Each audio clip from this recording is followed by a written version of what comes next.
Ladies and gentlemen, please welcome to the stage El Presidente, Susanna Pollack. Thank you for that. I am very pleased to welcome a new speaker to the Games for Change community. Wolfgang Kampbartold, a VP of International Marketing Communications at Deutsche Telekom, is involved in a very, very interesting and groundbreaking project. It's a mobile game that contributes to dementia research. Please join me in welcoming Wolfgang.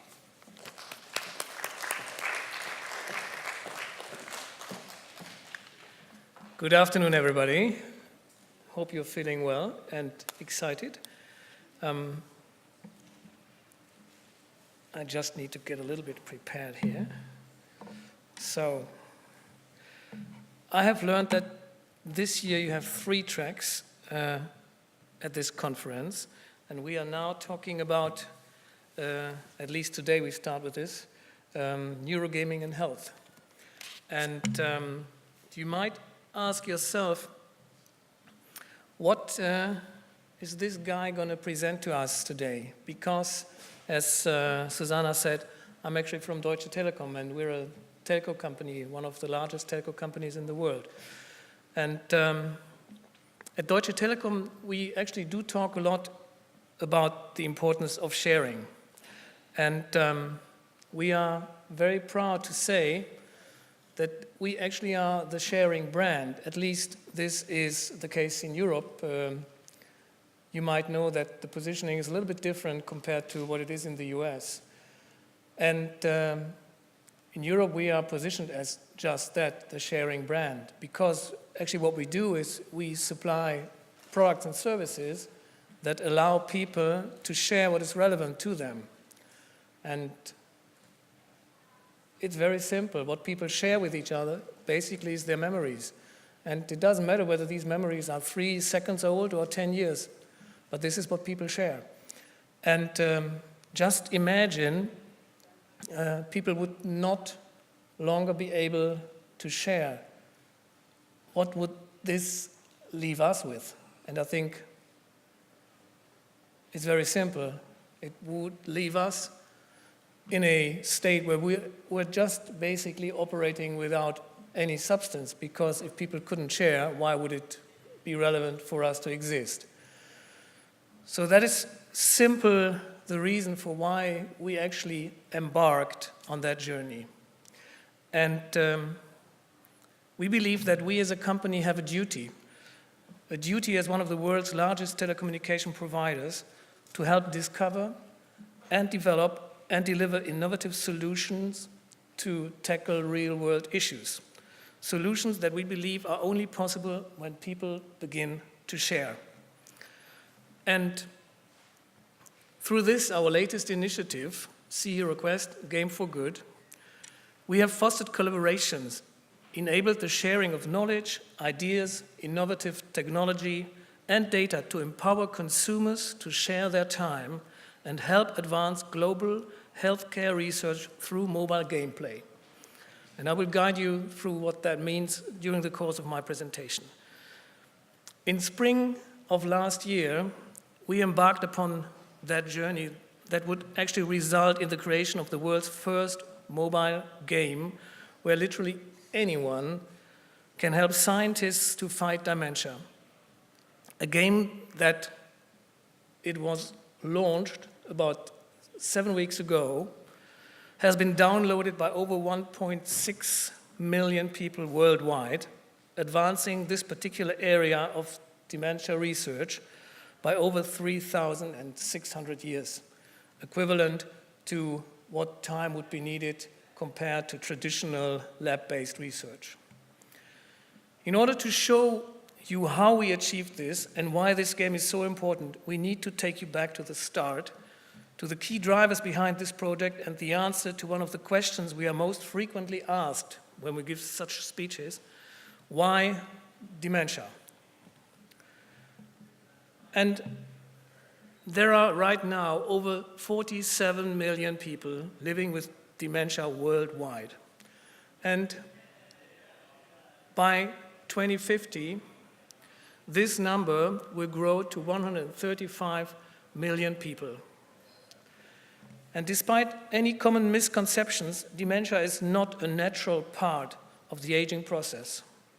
It is caused by progressive diseases that physically eat away at the cells in the brain, severely disrupting the formations of new memories and often leaving sufferers isolated, disoriented, and disconnected.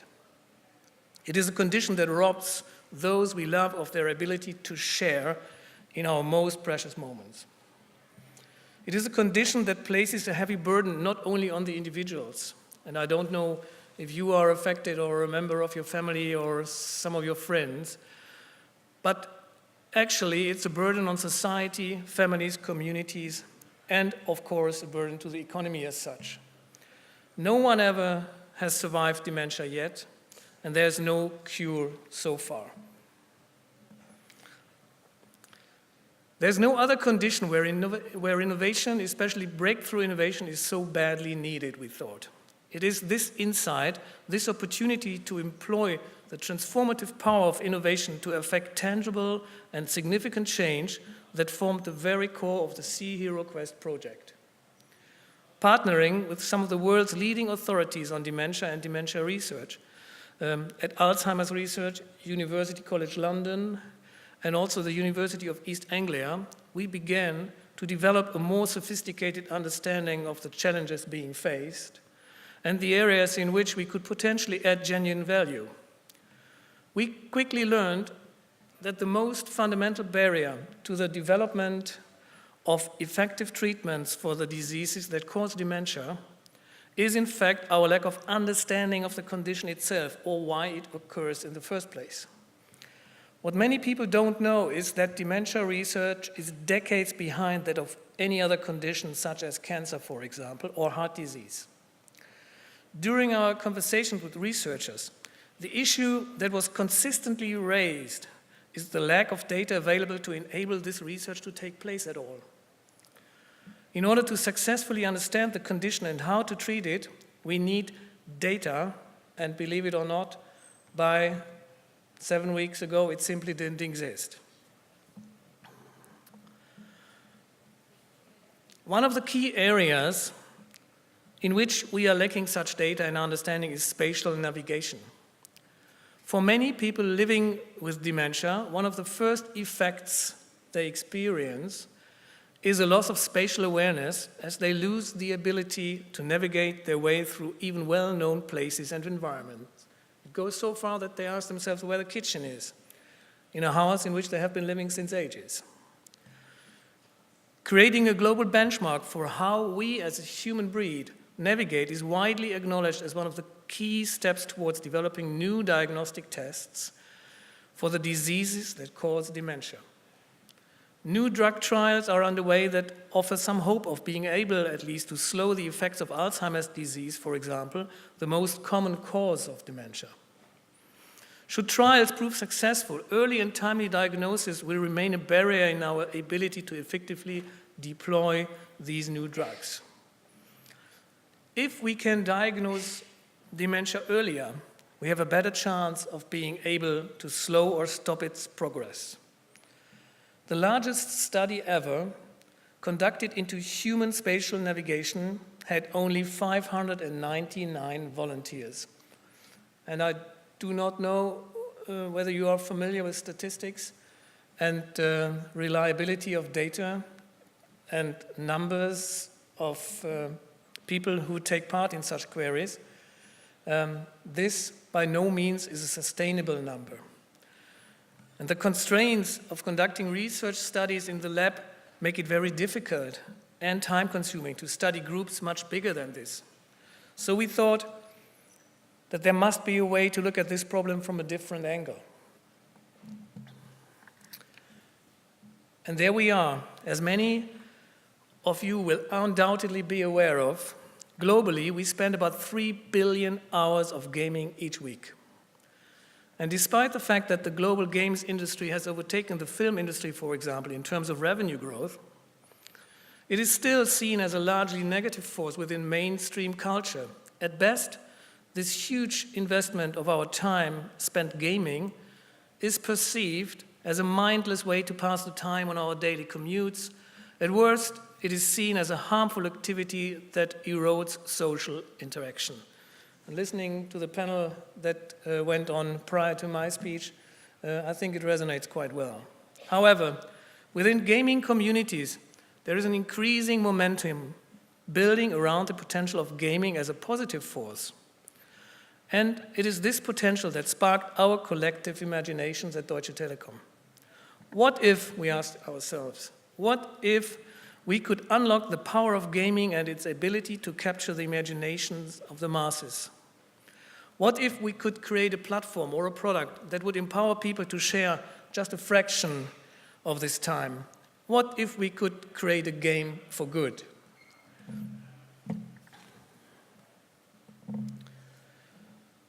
Through our unique collaboration with our partners at Alzheimer's Research UK, University College London, and University of East Anglia, and independent game developers Glitches, and I think, Max, you're here somewhere in the auditorium. There you are. We were able to harness the magic that occurs at the intersection of science, creativity, and technology to create Sea Hero Quest. It's a cross-sector approach, I think unprecedented so far, at least in our space. The world's first mobile game where anyone can help scientists to find dementia. In this game, you play a sea explorer setting out to recapture his father's memories, which have been lost to dementia. As you navigate through various different environments, every move you make in this game is recorded, allowing scientists to then analyze this data in a type of navigational heat map. This data can help scientists start to understand our fundamental navigational abilities as human beings, and once they begin to analyze the data collected by the game, they can start to see if there are noticeable patterns between people of different ages, different genders, or those from different parts of the world. We realized at an early stage that by working on a mobile platform, we could open up the game to a truly global audience. There was the potential that we could get hundreds of thousands, perhaps even millions of people from around the globe to take part in this unique crowdsourced experience. Ultimately, the information we are gathering via the game will help scientists to establish this much-needed global benchmark for how humans navigate. One of the key steps forward, developing new diagnostic tests for dementia. At the core of the challenge we had set ourselves with this project was the ability to tap into an existing consumer behavior and harness the time already being invested in what is essentially a leisure activity. True scale would not only rely on the number of downloads we could achieve, but the amount of time that each one of these downloads could unlock. We needed to create a game that was fun and engaging, a game that people would play time and time again, one that they would recommend to their peers. However, there was clearly still a job to be done. We needed to capture meaningful and useful information. Our initial brief to the game developers looked a little bit like this here. On the one hand, we had to answer two key scientific questions set by the researchers with whom we had extensive talks. Number one, how does environmental layout affect path choices? i.e., by modeling the structure of game path, angles and width, and etc., can we predict how hotspots where people become lost and struggle to navigate? And secondly, how do demographics correlate to navigation techniques, i.e., in the context of landmarks, for example, or no landmarks, or the ability to navigate when the landscape changes in particular ways?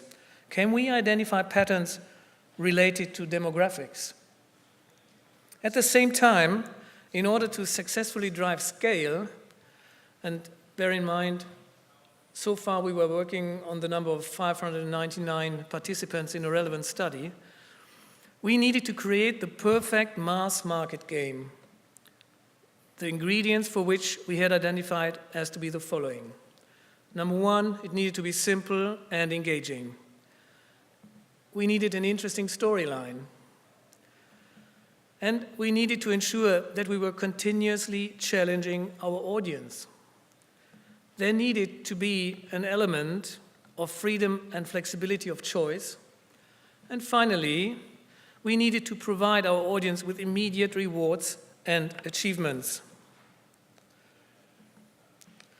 Again, when independent London-based game developers, Glitchers, responded to us with the initial scams of a little boat navigating its way through the icebergs, we knew collectively within the team that we had hit upon the spark of a really strong idea, one that would allow us to achieve each and every element of the brief we had set ourselves. Their approach to the brief was not only logical in its ability to answer key scientific challenges, but they placed a great emphasis on the emotional need for a connection to the gameplay via an engaging narrative.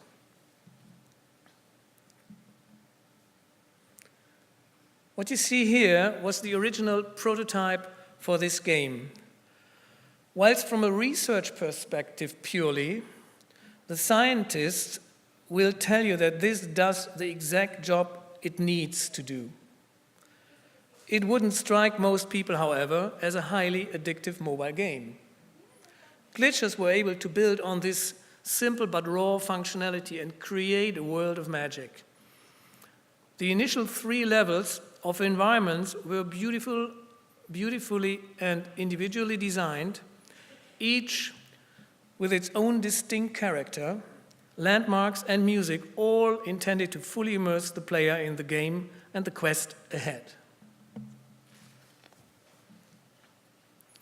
Alongside the desire to progress up through each new and distinct environment, the creature chase provided the vital continuous challenge element that we needed to entice people to play.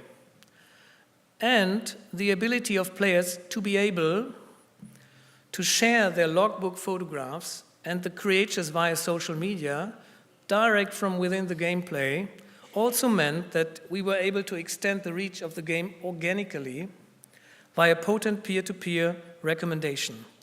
This helped to drive new player acquisition as well as existing player retention.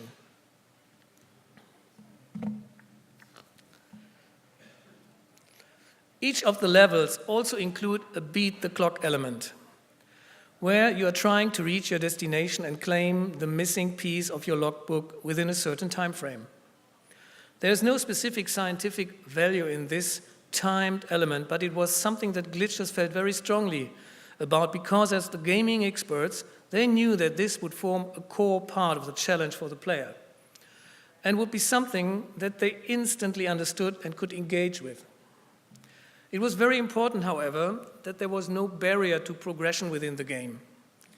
Whether someone gets to the other side, of course, in record time, or if they come hopelessly lost, after just 3 seconds maybe, it simply doesn't matter. To the scientists, all of the data collected is valid, however badly a player performs. The 3-star system is a simple to understand and well-established concept in the mobile game world. This mechanic is used to great effect within Sea Hero Quest. These immediate rewards are granted as 3 little starfish which players attempt to score during each level. In Sea Hero Quest, you're running against the clock on each level, and the faster you complete it, the more stars you get. The minimum number of stars awarded, though, in this game is 1, meaning that you can always progress to the next level. Having spoken with a few rather competitive friends and colleagues of mine, however, it would seem that many players feel very strongly about actually achieving 3 stars. The freedom and flexibility to design your own boat allowed players to add an element of personalization to the game, ensuring that they felt more connected to their avatar and further immersed within the game world. Some of the experience in the lab that we were trying to replicate, whilst obviously fascinating for scientists, translate into incredibly dull gameplay. The close working relationship between the scientists and our developers team was fantastic, as they really challenged each other every step of the way to ensure that we were able to successfully integrate valid scientific testing into fun and engaging gameplay. For example, there are some levels with subtle but noticeable landmarks aimed at giving the player a reference point to potentially aid navigation. This is something that the scientists were very keen to incorporate and assess the level of. In each level, the design team worked to fully integrate these into the overall environmental design.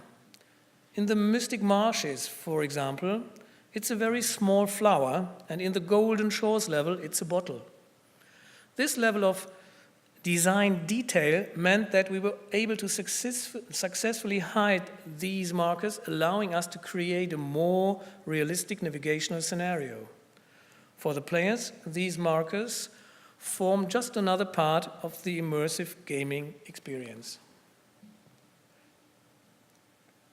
On the simplest, and yet perhaps the most important features, is the gamification of the data capture mechanic.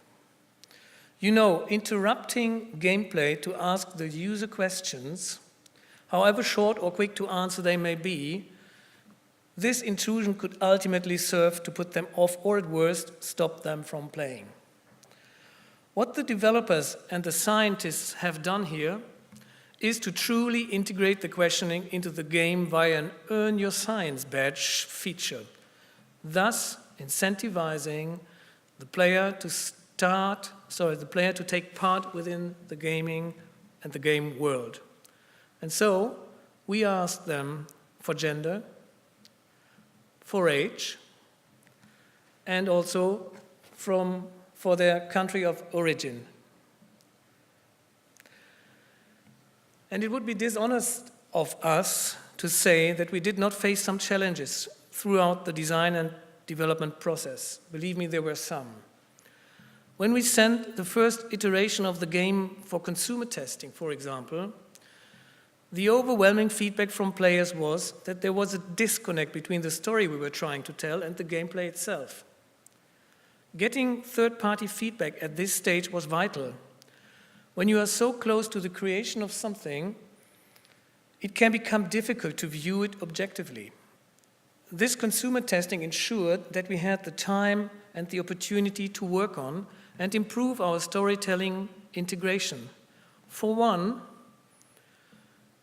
we implemented some guidance throughout the game, i.e., we answered the question, so what's next?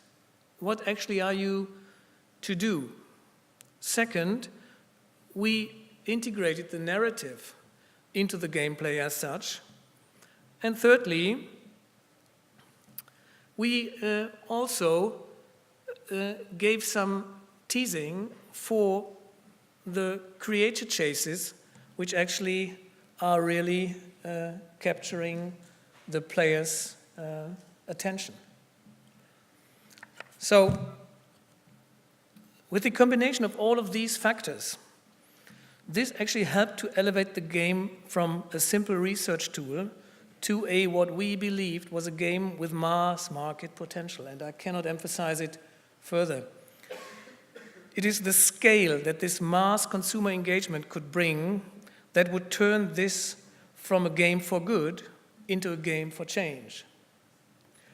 Whilst we were confident that we had a great product, to really unlock the value of this project, not only did we need to create an effective tool for collecting data, ethically and securely, by the way, we needed to create also a narrative that connected with people on a human level. Dementia is a human condition, a condition that has touched the lives of tens of millions of people across the world. A key part of the challenge was to tell a story that was profoundly human, elevating our mission beyond the capturing of scientific data to what we were truly trying to achieve, a movement that would resonate with our audience on a global scale. And working with a team at Saatchi & Saatchi in London and incredible creatives like Baibo Bergeron, who you might know from his work on films like A Shark's Tale and B-Movie, I believe we managed to craft a beautiful and powerful narrative that has succeeded in compelling over 1.6 million people to download the game and play it. Have a look.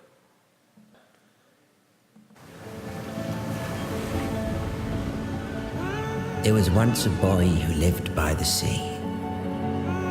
His father was a brave explorer. Oh, now. In faraway seas, they found incredible creatures and captured them, not with a hook, but with a pen. They voyaged together until his father grew old. And then, one by one, his memories were lost, washed away by time and tide.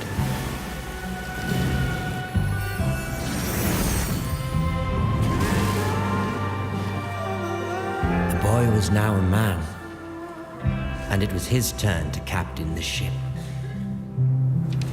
So he set out once again to find their old friends and bring them back to his beloved sea hero. Just like the boy who saved his father's memories, now you can save the memories of the future. Play Sea Hero Quest, the world's first mobile game where anyone can help scientists fight dementia.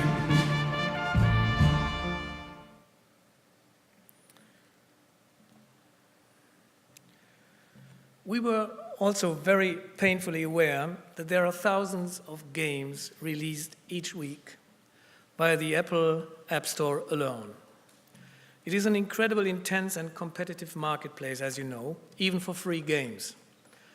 We therefore decided that we needed to cut through the clutter and disseminate our message via a credible and trusted source. We needed to speak to these casual gamers via a personality within the online community that they both knew and respected. And I guess you know this guy. We sent an early version of the game to PewDiePie, a gaming enthusiast, a vlogger, and owner of the most subscribed to YouTube channel in the world. He understood what we were trying to achieve and was immediately on board. A little while after the game landed in the app stores, he shared his review of the game and called on his audience of millions to join the movement and game for good. The response from his so-called bro army was just phenomenal. The game has since been downloaded, as I said, by over 1.6 million people and has been played collectively for over 24 years. And this has helped us to generate over 3,600 years of equivalent lab-based research. And perhaps most importantly, 65% of our players took the time to answer the science-related questions posed within the game. This means that the scientists have now the rich data set they needed to establish a truly representative global benchmark for human spatial navigation.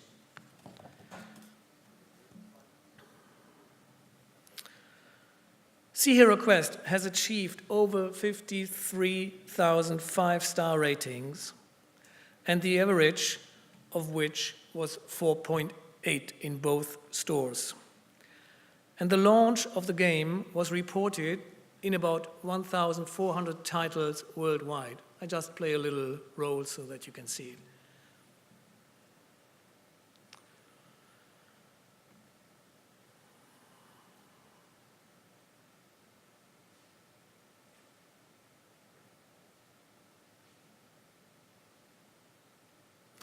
The feedback was just overwhelming. And one of the most rewarding parts of working on this project was reading the thousands of reviews written by players once the game had been launched. The feedback was that we received completely blew us away. And if you read through it, and I think we don't have the time to go through all of it, but just to give you a sniff, take the first one on the upper left corner. If this should really help people with dementia, I pay my deepest respect for this app and praise the developers and Telecom. Thanks on behalf of my beloved wife. So it's actually people who are affected because their loved ones are affected. And we are really very happy and very overwhelmed with this feedback. But we are not stopping there. Just last week, we released 2 further new levels, the High Rollers and the Keanu Reeves, designed to re-engage players and encourage them to continue to help support global dementia research. These 2 new levels also include the introduction of a new scientific test. We call it the radial maze. This will provide scientists with information on which type of navigator each person is. It'll be a new challenge for people to tackle and something which the scientists are already excited about seeing the results of. The longer you play Sea Hero Quest and the more levels you complete, you will be generating new data for the scientists to analyze, even when you get lost. And the possibilities for this type of technology don't just end here. Once a global benchmark for human spatial navigation has been established, there's the potential that Sea Hero Quest could be adapted for use as a diagnostic tool as well. One, of course, that could be used worldwide. Many current tests rely on cultural and language-based testing, which makes them difficult to employ on a global basis. Oops. As you know, we live in an age in which the collection and security of our personal data has become a global concern.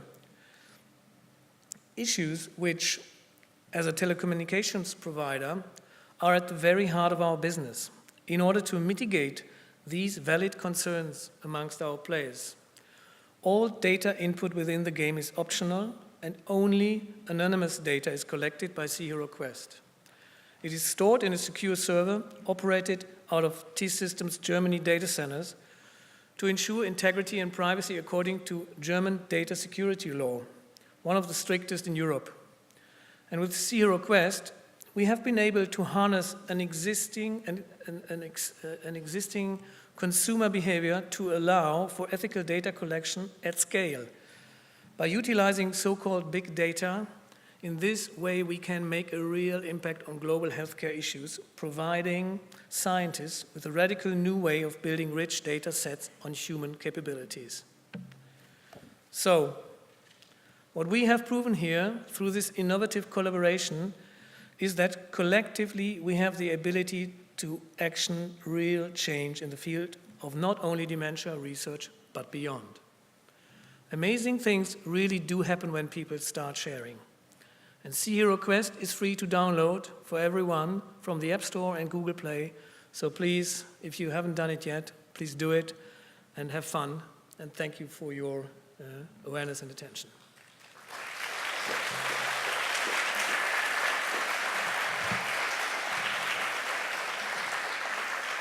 So I guess I ran out of time, but I'm very happy to answer any question you should raise.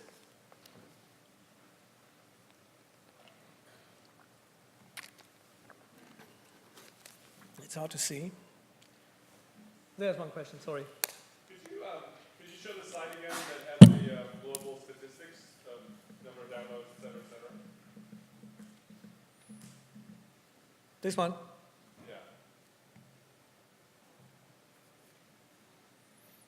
It's outdated, I guess, while we speak. What are the researchers learning from all that? What's the results of any of their insights or hypotheses? You have to bear in mind that, as I was trying to say, for the time being, there's no benchmark existing on what is supposed to be a normal navigational skill within human beings. So it's not clear. And you have seen this slide with the heat map. By analyzing these heat maps, they will realize what is supposed to be normal. And once they do this, they, by the same token, can tell what is not normal.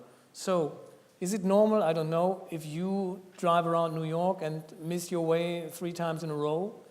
Or is it normal that I simply do not find the way to the next, I don't know, filling station when I'm out of gas? And things like this. When does it all start? And the hope is, and we are encouraged from the scientists we talk to, the hope is that by the same token we will be able to identify whether spatial navigational behavior is still normal or not. It will be possible to treat a beginning disease earlier, and while being possible to treat a beginning dementia earlier, it is more likely to be able to stop it or to at least intervene in such a way that it is that its progress is slowed down. Question, but after you answer. The lady? I'm curious about some of any biases that went into deciding to make this visual as opposed to VR, or surely people have dementia that are blind, for instance. That's true. And we have been debating these biases, but to start with, we decided to give it scale, as I said, to operate it on a mobile device. And by default, this is not traceable, or it's not usable for blind people. Yeah? That's simply the fact. Another lady? Going back to the first question, in terms of determining what's normal and the benchmarking, I don't quite understand how you can determine what's normal, because people are self-selecting into playing the game, and also you don't know if those who are self-selecting actually have any sort of dementia necessarily or not. So how do you know what your control group is? The good thing is we don't need a control group, because the simple fact that a great number is playing is giving you the average, and this is what we are interested in. And there are many other things which cannot be answered yet with this set of data, because, for example, it's completely anonymous. For example, the question of being able to trace one and the same player again and again and again to find out his development over time and his capabilities to navigate over time. It's also not possible with this, and that was not our ambition when we set out in the first place. Literally, what the ambition was to really create this benchmark in the first place. What is normal? To give a first indication at all. Yeah, and humankind does not have this yet. There's a question up there. I don't know the number, but I think it's like 16 or so. So it's a mobile game that is played around the world. It's been played in more than 250 countries. So the data which we have collected is stemming from 250 countries, and I guess we have even a Mandarin version, but don't quote me on that one. Yeah, but it's full-fledged. It just seems to me that spatial experience on a phone could be quite a different one, and the ability to navigate something on a phone would be very different from sort of proprioception. But the science, this is designed with the expectation, the understanding that the navigation on a cell phone is relatable, sufficiently Yes. relatable. It's a good question. We have debating it, and in fact, you cannot literally compare this to a lab setup. For example, with a VR setup where you find yourself in a real, I'm getting a sign, yeah, where you find yourself in a real virtual environment. Yeah, we had to live with this bias, and it's still scientifically valid. This is what the guys tell us, and I believe it is true, because it is giving you, in the first place, a map, call it, of how humans navigate. Yeah, and it's not capable to answer any piece of question in terms of, okay, how does this relate to a real 3D environment and some other biases that might occur, like weather influences or traffic conditions or what have you. Yeah, this is not what we were set out to tackle. Maybe last question. Can a user download their data so that they can compare themselves over time? Can you please repeat it? Can a user download their own data? No. It's untraceable. It's completely anonymous. No, but can they do it at the end of their game because they choose to take it? Look, they get a record on what they achieved with the starfish methodology, and they can find out what kind of levels in which mazes they have been good or not good, and what they have done so far. But they cannot trace back any piece of data. And I think that's then the last question. Because I had one thought, or just an assertion maybe. It seems in some languages take advantage of the neural pruning that goes on early in life. Mandarin is a tonal language, and if you learn it before 4 years old, you have a much higher rate of having perfect pitch. Later in life, you don't. And the same thing is true within Australia. Some of the Aboriginal cultures have absolute reference points in their language for navigational skills, and some are, like our languages, is relevant. Is there a chance that this research could be expanded to look at age groups or to look at some of the outliers that have this because of the pruning of the brain? yeah, as I said, in the first instance, yes, we have been checking on the age split. On your second question, the honest answer is we don't know yet.